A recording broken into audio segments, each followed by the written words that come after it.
எல்லாருக்கும் வணக்கம். இன்றைக்கி ரொம்பவே சூப்பரான சத்தான ஒரு முருங்கைக்கீரை தொக்கு ரெசிபி பண்ண போகிறோம்.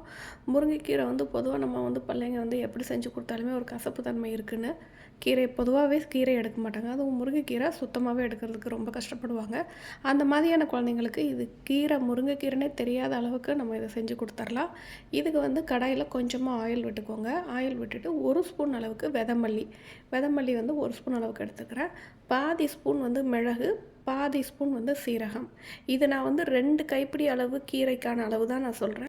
கீரையோட அளவு கூடும்போது நீங்கள் அதுக்கேற்ற மாதிரி கூட்டி குறைச்சி போட்டுக்கலாம்.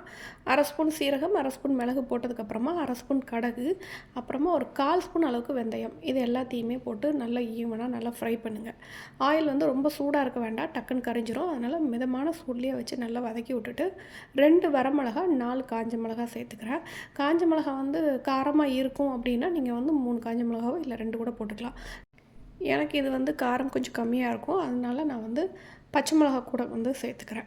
அதுக்கப்புறமா ஒரு சின்ன துண்டு புளி, ஒரு சின்ன நெல்லிக்காய் அளவு சைஸுன்னு வச்சுக்கோங்களேன். அந்த சைஸில் புளியும் சேர்த்துட்டு நல்லா வதக்கி விட்டு இதை கம்ப்ளீட்டாக ஆற வச்சுருங்க. நல்லா ஆறுனதுக்கப்புறமா ஒரு மிக்ஸி ஜாரில் அதை போட்டு நல்லா பவுட்ரு ஃபஸ்ட்டு பண்ணிவிட்டு அதுக்கப்புறமா தண்ணி சேர்த்து கொஞ்சம் பேஸ்ட்டாக நீங்கள் அரைச்சி தண்ணி எடுத்து வச்சுக்கோங்க.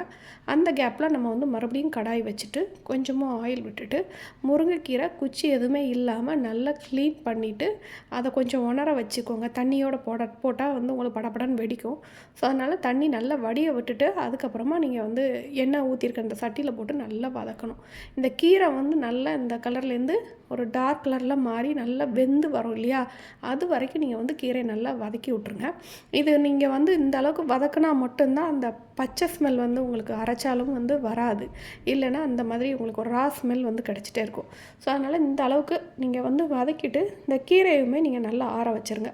ஆறுனதுக்கப்புறமா நம்ம ஆல்ரெடி ஃபஸ்ட்டு மசாலா அரைச்சி வச்சுருக்கோம் இல்லையா, அதுலேயே இந்த கீரையுமே நம்ம சேர்த்து இதையும் நல்லா கம்ப்ளீட்டாக பேஸ்ட்டாக நம்ம அரைச்சி எடுக்க போகிறோம்.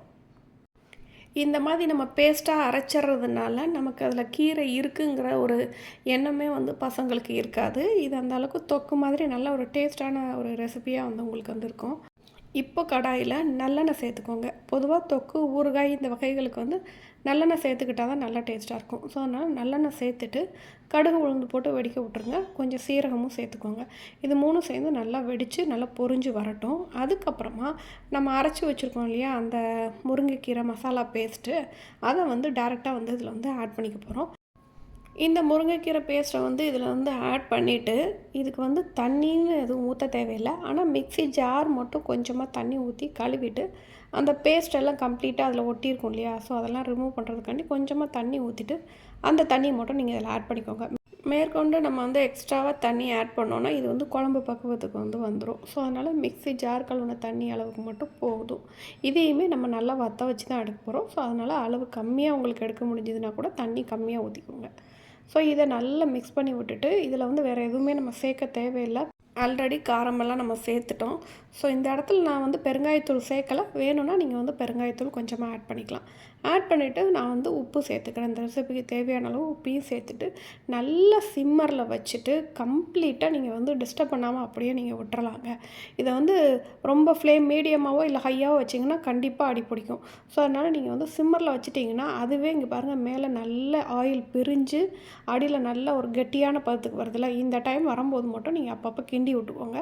இன்னும் வேணும்னா கூட நீங்கள் இன்னும் கூட நல்லா இன்னும் எண்ணெய் பிரிஞ்சு வர வரைக்கும் கூட நீங்கள் விடலாம். இது எந்த அளவுக்கு நீங்கள் எண்ணெய் பிரிஞ்சு வர வரைக்கும் வைக்கிறீங்களோ அந்த அளவுக்கு இது சீக்கிரமாக கெட்டு போகாது. புளிக்குழம்பெல்லாம் நம்ம செஞ்சு வச்சுருப்போம் இல்லையா, அந்த மாதிரி கூட நீங்கள் செஞ்சு வச்சுக்கலாம். இதை நல்லா சூடான சாப்பாட்டில் போட்டு சாப்பிடும்போது ரொம்ப டேஸ்ட்டாக இருக்கும். பசங்கள்லாம் என்னன்னே தெரியாமல் நல்லாவே ஈஸியாக சாப்பிட்ருவாங்க. கீரையும் உள்ளே போன மாதிரி ஆயிடுச்சு உங்களுக்கு. ஸோ மறக்காமல் இந்த மாதிரியான சூப்பரான ரெசிபியை நீங்களும் ட்ரை பண்ணி பாருங்கள். பிடிச்சதை நம்ம சேனலுக்கு மறக்காமல் சப்ஸ்கிரைப் பண்ணுங்கள். தேங்க்ஸ் ஃபார் வாட்சிங்.